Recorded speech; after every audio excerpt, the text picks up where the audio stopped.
જય શ્રી કૃષ્ણ મિત્રો, આજે છે સાતમ। આજે મેં ગઈ હતી ફૂલ લેવા માટે ફૂલના માર્કેટ, જ્યાંથી હું ઘણા બધા ફૂલ અને કેળાના પાન લઈને ઘરે આવી ગઈ અને પછી આ બધા જ ફૂલોને અલગ અલગ કાઢી લીધા મેં।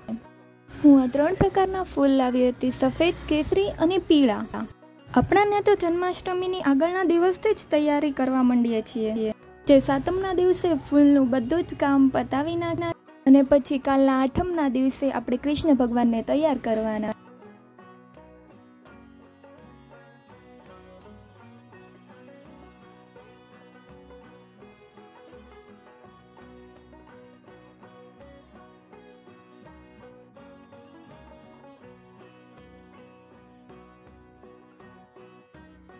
તો આ રીતે મેં બધા જ ફૂલ અલગ અલગ કાઢી લીધા।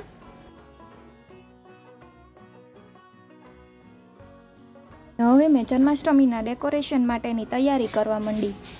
આ માટે મેં રાખી હતી મંદિરની થીમ, એટલે મેં આ બોક્સ, પીળા કાગળ અને આ પુઠ્ઠા દ્વારા મસ્ત મંદિર બનાવી લીધું અને આપણું આ ડેકોરેશન પૂરું થઈ ગયું છે। જો તમને આ ડેકોરેશન ગમ્યું હોય તો મને કોમેન્ટમાં જરૂર કહેજો।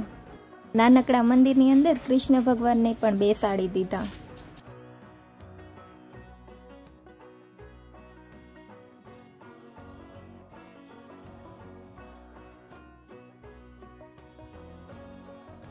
હવે રાત પડી ગઈ છે, પણ વરસાદ તો હજુ આવે જ છે।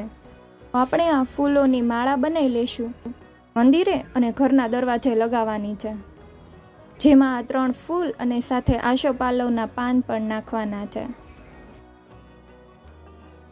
તો આપણી આ માળા બની ગઈ છે। તો હવે આપણે આ માળાને દરવાજા ઉપર લગાવી દઈશું, સાથે દરવાજાની બંને બાજુ 2 કેળના પાન પણ લગાવશું। તો આજની તૈયારી થઈ ગઈ છે। જય શ્રી કૃષ્ણ।